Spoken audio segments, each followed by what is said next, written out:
Hi අද මං ඔයාලට අරන් ආපු වීඩියෝ එක නෝම්බි දවස්වලට මුස්ලිම් මිනිස්සු කොහොමද මේ නෝම්බි අල්ලන්නේ නෝම්බි අරින්නේ කියලා පෙන්වන්න තමයි අද වීඩියෝ එක අරන් ආවේ. ඔයාලා දන්නවා අපි උදේ පාන්දර 4ට විතර නැගිටලා කෑම ටිකක් කනවා. අනිවාර්යෙන් මම නම් yellow rice, fried rice වගේ මොනවා හරි හදනවා. ගොඩක් වෙලාවට බබලා දෙන්නත් නෝම්බි අල්ලන නිසා එයාලා ඒ වගේ මොනවා හරි තිබ්බොත් තමයි කෑම කන්නේ. නැත්තම් කෑම කන්න හරිය හොරයි. අපිටත් උදේ පාන්දර නැගිටලා කන්න බැරි නිසා මේ වගේ මොන හරි තිබුණොත් තමයි ටිකක් කන්න පුළුවන්.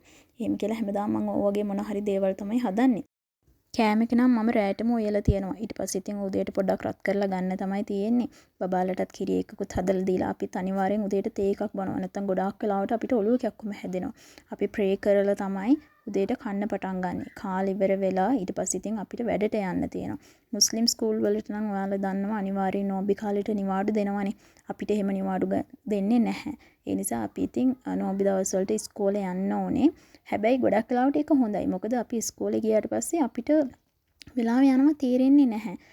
ඉස්කෝලේ වෙලාවත් එක්කම ගොඩක් වෙලාවට නෝම්බි හරින වෙලාවත් ලං වෙනවා. ඒ නිසා ඉතින් ඉස්කෝලේ යන්න තමයි බබාලා වුණත් ආස.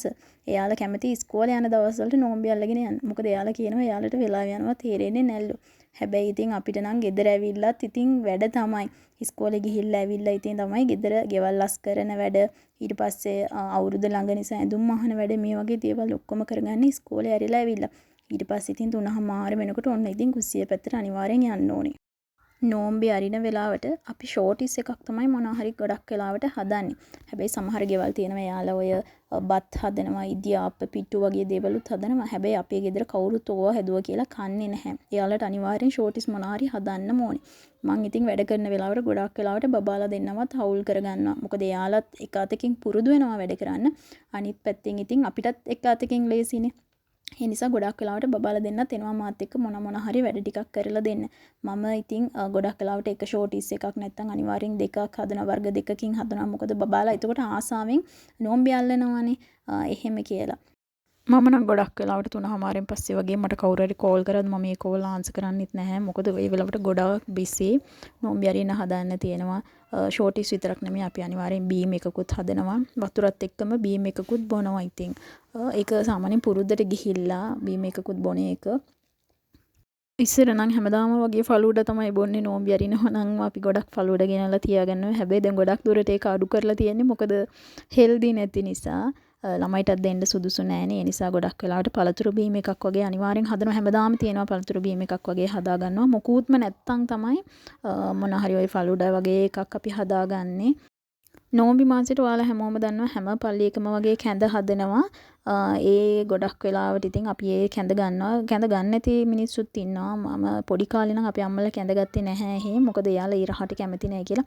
හැබැයි දැන් මං එන්න තැන පල්ලියේ නම් ඇත්තටම කැඳ රහයි.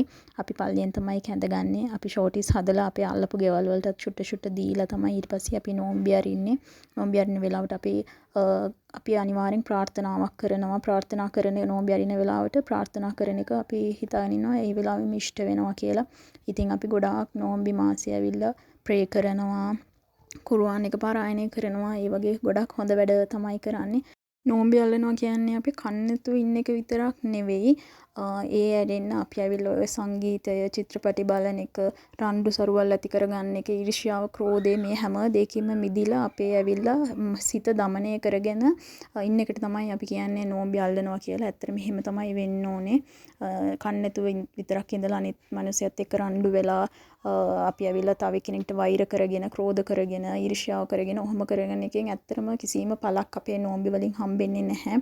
අපි ඇවිල්ලා හරියටම පස් වේලම සලාතේ ඉටු කරලා කන්න නැතුව ආහාර වලිනුත් මිදිලා මේ වගේ දේවල් කරගෙන ඉන්න ඕනේ.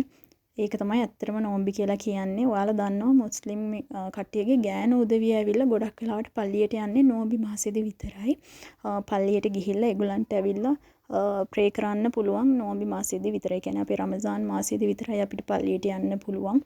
ඉතින් අපිට ඇවිල්ලා නෝම්බි කාලේ අන්තිම නෝම්බි 10 ඇවිල්ලා ගොඩාක් විශේෂයි. එතකොට අනිවාර්යෙන් පල්ලියට ගිහිල්ලා අපිට ගොඩාක් දේවල් කරන්න පුළුවන්. අපි ගොඩක් වෙලාවට රැයට නිදාගන්නෙත් නැතුන් ප්‍රේ කරනවා. රම්ලාන් මාසය කියලා කියන්නේ මුස්ලිම් මිනිස්සුන්ට ඇවිල්ලා ගොඩක්ම වැදගත් මාසයක්. මම හිතනවා මේ වීඩියෝ එකෙන් ඔයගොල්ලෝ ගොඩාක් දේවල් දැනගන්න ඇති අපේ නෝම්බි කාලය ගැන කොහොමද ගත වෙන්නේ කියලා. එහෙනම් මේ වගේම තවත් වීඩියෝ එකකින් හම්බෙනකම් ඔයාලා හැමෝටම බයි.